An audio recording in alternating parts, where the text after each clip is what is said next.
Breaking news of Mike Tyson giving his reaction to Wilder vs. Fury Trilogy. Iron Mike Tyson said, quote, "Fury vs. Wilder fight will go down as one of the greatest. Not for skill, but for action and excitement. That fight was all guts, heart, and determination. Everybody won Saturday night. The fight was bigger than the hype. Both of them reached all-time great status. Wilder's coach, Malik Scott, won the night with great coaching. When you are an amateur and you have a coach, they nurture you, guide you, and are with you every step of the way. Once you turn pro, you get a trainer. A trainer is in your life as long as the checks are coming. A coach is with you for the rest of your life. A coach feels every punch you take and give too." End of the quote. Them were kind words by Mike Tyson, and I definitely agree. This fight was hands down the fight of the year. Not because of the skill, but because of the heart and the will of both fighters, Wilder and Fury. This was more Gotti Ward than Holyfield-Riddick Bowe. On one hand, you have Deontay Wilder, who went out on his shield. On the other hand, you have Tyson Fury. Every time he got dropped, he got right back up, showing great heart and determination, which made for an epic fight, and both fighters deserve all of the respect in the world for that. That being said, Mike Tyson's most popular quote really came into play in this fight, which is, "Everybody has a game plan till they get hit."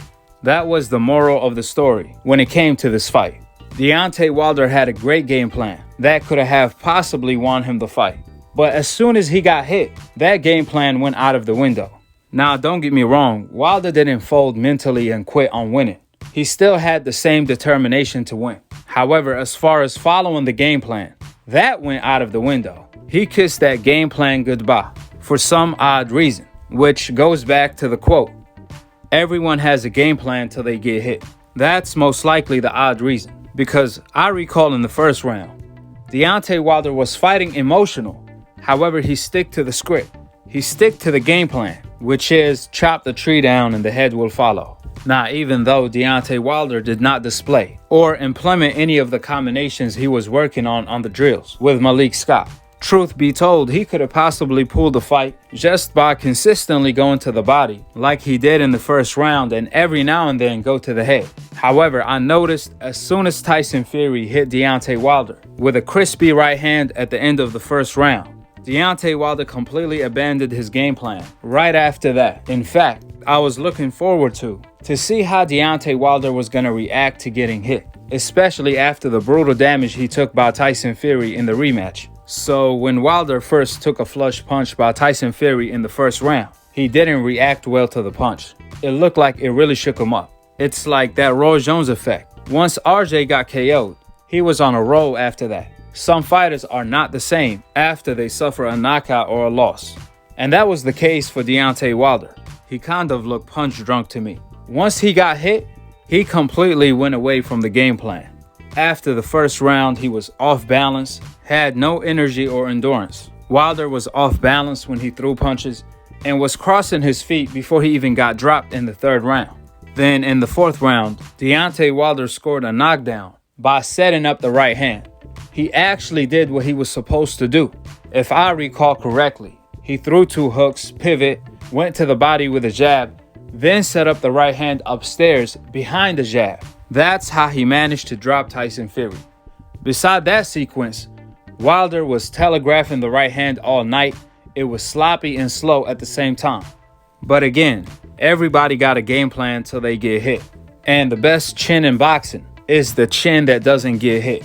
Furthermore, Deontay Wilder could have taken advantage of how much Tyson Fury respected him inside of that ring. If you notice in the first round, Tyson Fury came to the inside to initiate a clinch without even working, without throwing a single punch, which is something he had never done before in the previous fights. The reason why he was expecting Deontay Wilder to have an answer to all of the mauling tactics. But after a few rounds of Tyson Fury putting his weight on Deontay Wilder, he figured out Deontay Wilder didn't have an answer to all of the inside work.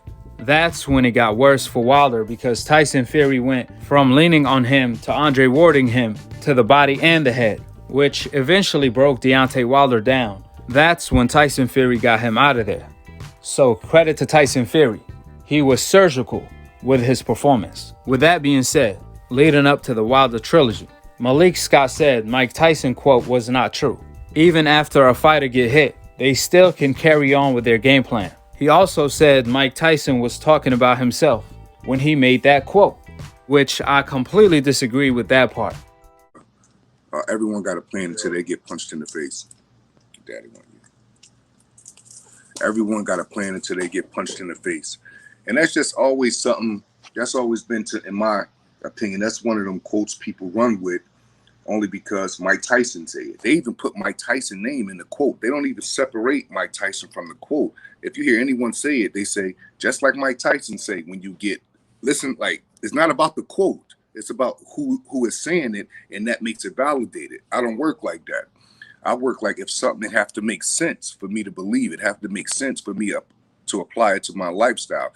I know it sounds good, and it's very fitting because Mike Tyson said it, but I believe that's one of those things that Mike Tyson expressed, but he meant it for himself because, in my opinion, anytime someone fought really hard at Mike Tyson and gave him the same energy that he was giving them and punching him in the face, it always was some kind of, it was like kind of downhill from there for Mike.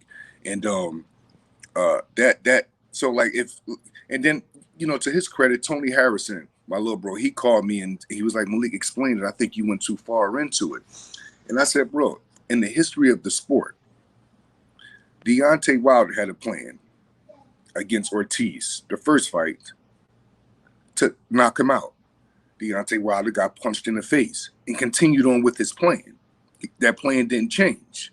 You get what I'm saying? So now I'm going to hop out of, we'll say I'm going to hop out of Deontay, get off the Deontay side because I waved that flag so hard, right? So we'll even go to Fury's side. I'm going to put myself on Fury's side. Deontay gave Fury a concussion and knocked him down twice. Fury plan didn't change. He continued to do what he do and push forward like real fighters do that face adversity and look at it in the face. History goes on. Buster Douglas got knocked down and punched in the face by Mike Tyson. He continued to keep the same plan. Holyfield got punched in the face by Mike Tyson. He continued to keep the same plan. It's tons of examples on why that quote doesn't make sense. And I don't care if Mike Tyson said it. Because Mike Tyson have also said Tyson Fury has Deontay Wilder's number. The same way Holyfield had his number. Something else that is totally not true. When Mike fought Holyfield, Mike never was in the fight. It never was competitive. It should have never really been no rematch. It should never have been considered to be a trilogy because he was so outclassed and outnumbered and outmanned by Holyfield that he never was just in the fight. Between Wilder and Fury, these guys have been going back and forth from 2 fights. It's a deserving trilogy. Fury doesn't have his number, especially knowing Deontay wasn't at his best under so many different circumstances in the second fight and the controversy that came with it. And then the first fight when he knocked Fury out and Fury came back. This is not Holyfield and Tyson. If Holyfield and Tyson fought 10 times, Holyfield will beat Mike 10 times.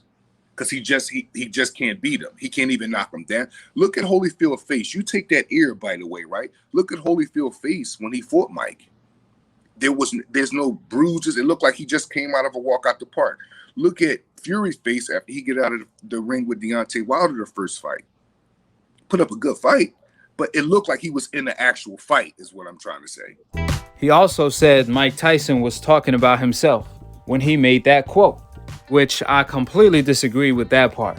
Because if we're talking about the prime Mike Tyson, before he lost to that man in the mirror, where he was undisciplined, so on and so forth, then I totally disagree because that was a totally different beast.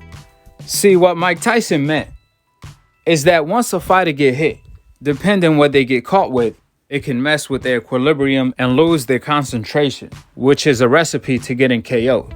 Let you know, it was more than a couple of times. Every time I hit him the right hook, it really hurt him bad and it's done. And that's what I'm telling you. Featherweights with Princeton scene, when they get hit, it's a whole different story. When they get hit, it breaks the concentration and they get ready to get knocked out. I just hope that they're all safe.